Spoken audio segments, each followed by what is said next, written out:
r/NuclearRevenge.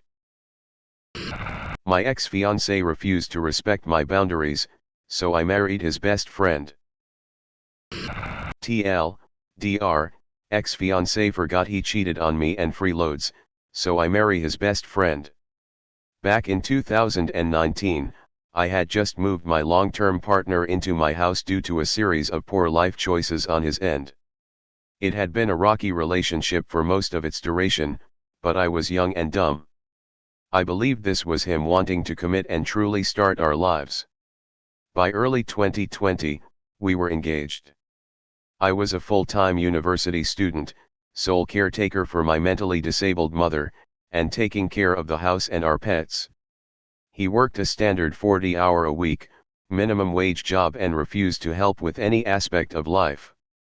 I found out on Christmas Day 2020 he had been unfaithful and had forgotten to tell me. He was planning on leaving me but had informed everyone except for me because he was failing to secure a new residence. Apparently his fuck buddy didn't like him enough to let him move in. At this point it was very little love lost and I expected he would be moving out within the coming weeks.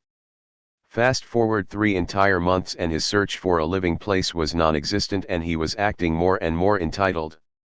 Clearly by this point, he is an unwelcomed freeloader who has taken up residence in my living room. I was about to secure an eviction notice to get him off my couch. He began swiping Tinder with his phone volume loudly on. I told him to not do that in my presence as it was highly insensitive to do in my home and he could do it in private. This continued, so I told him I would sleep with one of his friends. It was said in a moment of anger and was more of an empty threat at the time. However, I am known for seeing goals to their completion.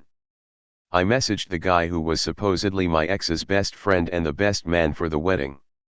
It turns out he didn't even consider my ex a close friend and my ex had acted similarly terrible to this guy previously as well.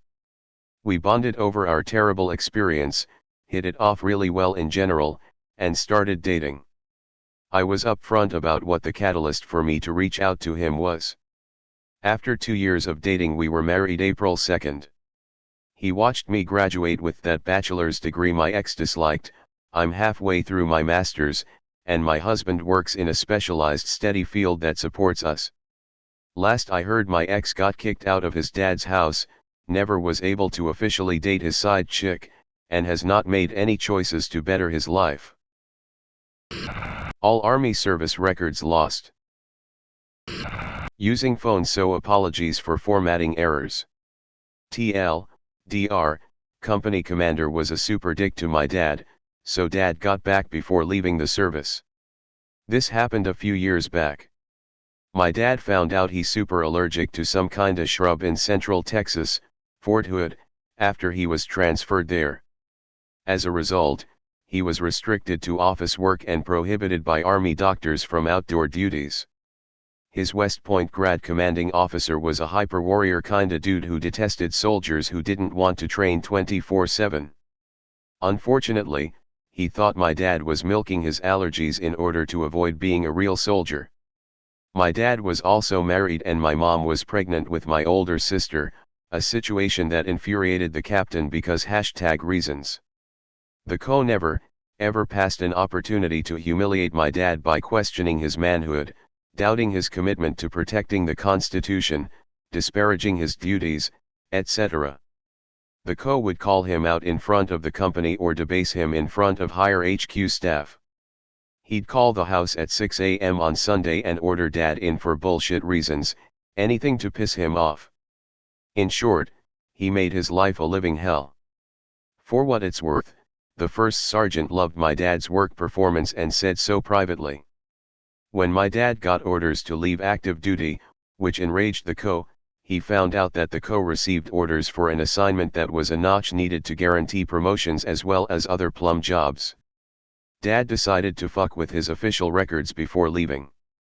As company clerk, he had full access to unit personnel files, orders, etc., which meant he also had keys to the building as well. This was during the pre-digital, pre-computer era. The night before my dad was to get out, he took all of the captain's personnel folders and mailed them separately and anonymously to various posts around the globe, knowing full well it would take weeks to deliver them to geographically unrelated unit mailrooms around the world that may or may not open the packages in order to return them.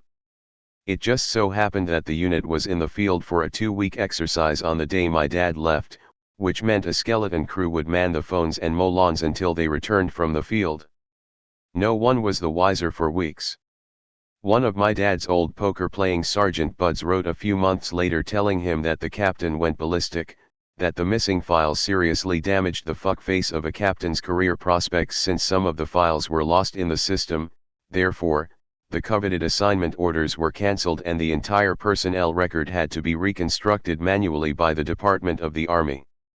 My dad said it was a teaching moment for the cruel asshole that you should never fuck with your unit clerk, because even chairborne rangers know how to seriously wound enemies, foreign and domestic. Old fart gets his revenge. This story was from my grandpa, who knew this guy when he was growing up in the 1960s. So we'll call this guy Henry. He was old as shit when this story took place. In New Mexico in the early 1960s, Henry owned a decent-sized ranch. Now Henry was a badass motherfucker. In his younger days he fought in WW1 and was rumored to be a gunfighter in the last days of the Wild West. He was also rumored to be associated with the Mafia in Chicago in the 1920s when he went to college. Henry had about 15 ranch hands and 3 sons. He had lots of cattle and land. His youngest son was in the army at this point in time and the other 2 had other jobs. A lot of his ranch hands were black and some were refugees fleeing racial violence in the East at that time. So one evening his guys were attacked and beaten up and a couple of his cows were killed by unknown attackers, but it was pretty obvious it was the KKK. After assessing the situation he couldn't really do much and the police were useless as the town police force was pretty much useless as it had like 2 guys. These attacks continued for a couple weeks. No one was beat up but some cows were killed and fences and stuff were destroyed. Henry received a note saying that he had to get rid of all his black workers by the end of the week or they were gonna burn down his ranch and kill everyone and everything. So he kinda said fuck this and called his son, who just happened to be on leave. His son and a couple of his army buddies were on leave and they pretty much had nothing else to do but come over. He was also really good friends with a biker gang in the area, who he probably helped hide bodies on his land. So they came over and helped him prepare.